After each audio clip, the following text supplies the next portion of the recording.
8वें दिन अमेरिका और ईरान का जो युद्ध है अब भयंकर खतरनाक मोड़ पर आ गया है, क्योंकि किंग जोंग उत्तर कोरिया के तानाशाह ने भी अपने हथियार जो है युद्ध के मैदान में उतार दिए। एक तरफ डोनाल्ड ट्रंप ने धमकी दी कि या तो ईरान सरेंडर कर दे या फिर हम ईरान को नक्शे से ख़त्म कर देंगे। दूसरी तरफ जैसे ही अमेरिका के डोनाल्ड ट्रंप की ये धमकी आती है, ईरान के नए खलीफा ने भी अमेरिका की आंखों में आंखें डालकर एक जवाब दिया कि भाई तुम जितने खामनेई मारोगे मार लो, पर ईरान इस समय पीछे जंग से नहीं हटेगा। ईरान आंखों में आंखें डालकर अमेरिका से युद्ध करेगा।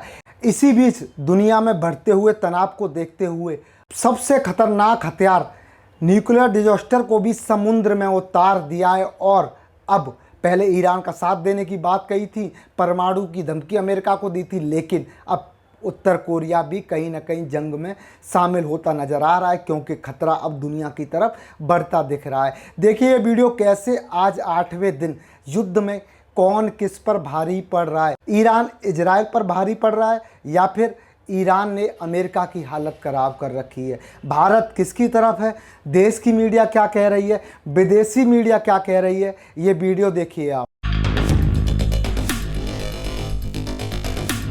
दुनिया को था जिस बात का डर, किम जोंग ने वही कर दिया। अमेरिका इजराइल को खत्म करने के लिए किम जोंग ने समुद्र में उतार दिया न्यूक्लियर डिस्ट्रॉयर का जखीरा। युद्ध के 8वें दिन दुनिया भर में मचा हड़कंप।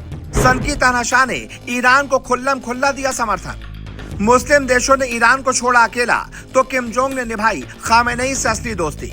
ईरान के लिए खाई मर मिटने की सौगंध दहशत में ट्रंप और नेतन्याहू। दर्शकों, परमाणु धमकी की गूंज एक बार फिर से दुनिया भर में सुनाई देने लगी है। मिडिल ईस्ट में पहले से ही जंग की आग भड़क रही है और अब इस आग में घी डालने का काम कर दिया है उत्तर कोरिया के तानाशाह किम जोंग उन ने। जी, किम जोंग उन ने ऐसा बयान दिया है जिसने अंतर्राष्ट्रीय राजनीति में हलचल मचा दी है। सवाल बड़ा है, लेकिन क्या मिडिल ईस्ट की इस जंग में अब एक और परमाणु ताकत कूदने वाली है? क्योंकि किम जोंग उन ने बिना किसी का नाम लिए ऐसा तीखा हमला बोला है जिससे यूएस की यानी कि अमेरिका की चिंता बढ़ सकती है। किम जोंग उन पहले भी कह चुके हैं कि ईरान के खिलाफ अमेरिकी कार्रवाई अंतर्राष्ट्रीय नियमों के खिलाफ है। उनका कहना है कि ईरान पर हमला किसी वैध सुरक्षा अभियान का हिस्सा नहीं, बल्कि एक तरह का अवैध अतिक्रमण है। और अब उन्होंने साफ चेतावनी दी है कि अमेरिका आग से खेल रहा है। उन्होंने कहा है कि हर देश को अपनी संप्रभुता और अपनी सुरक्षा की रक्षा करने का अधिकार है। लेकिन अब सवाल ये उठता है कि क्या ये सिर्फ बयानबाजी है या फिर इसके पीछे कोई बड़ी तैयारी भी चल रही है? क्योंकि जिस समय ये बयान सामने आया है उस समय मिडिल ईस्ट में हालात पहले से ज्यादा तनावपूर्ण है। एक तरफ अमेरिका लगातार सख्त रुख अपना रहा है और दूसरी तरफ ईरान भी झुकने को तैयार नहीं है। ईरान ने साफ कह दिया है कि वो न तो अमेरिका से बातचीत करेगा और न ही इजराइल से।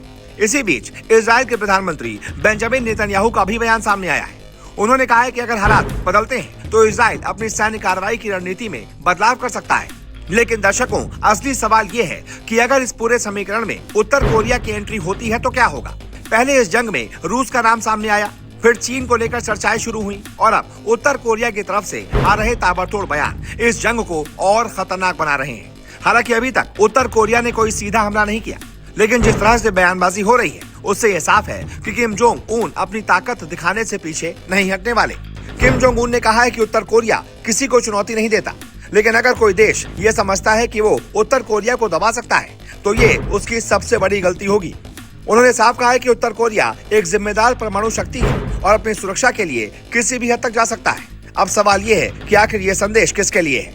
क्या ये सीधे तौर पर अमेरिका को चेतावनी है या फिर पूरी दुनिया को अपनी परमाणु ताकत दिखाने की कोशिश?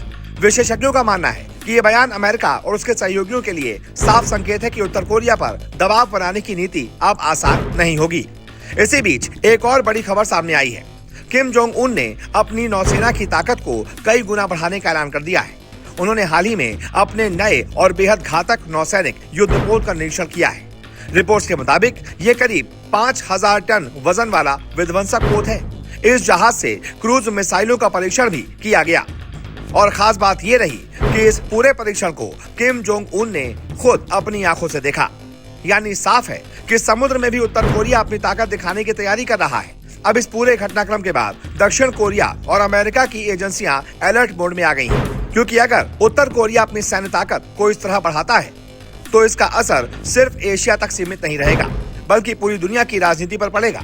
कई विशेषज्ञ तो यहाँ तक कह रहे हैं कि दुनिया धीरे धीरे दो खेमों में बंटती नजर आ रही है। एक तरफ अमेरिका और उसके सहयोगी देश हैं, तो दूसरी तरफ रूस, चीन, ईरान और उत्तर कोरिया जैसे देश खड़े दिखाई दे रहे हैं। अगर आने वाले समय में ये ध्रुवीकरण और मजबूत हुआ तो वैश्विक राजनीति का संतुलन पूरी तरह से बदल सकता है। यही वजह है कि किम जोंग उन का हर बयान और हर कदम इस समय पूरी दुनिया की नजरों में है। अब देखने वाली बात होगी कि ये मामला सिर्फ बयानबाजी तक सीमित रहता है या फिर आने वाले दिनों में यह संघर्ष और बड़ा रूप ले लेता है। क्योंकि अगर दुनिया की परमाणु ताकतें सीधे आमने सामने आ गईं, तो इसका असर सिर्फ एक क्षेत्र पर नहीं बल्कि पूरी दुनिया पर पड़ेगा। और यही वजह है कि आज पूरी दुनिया की नजरें इसी जंग पर टिकी हुई हैं। दोस्तों, वीडियो अच्छा लगा तो कमेंट करके अपनी राय दीजिए, वीडियो को लाइक कीजिए, चैनल को सब्सक्राइब करना मत भूलिएगा। साथ ही साथ फेसबुक पर देख रहे हैं तो पेज को लाइक और फॉलो जरूर कीजिएगा।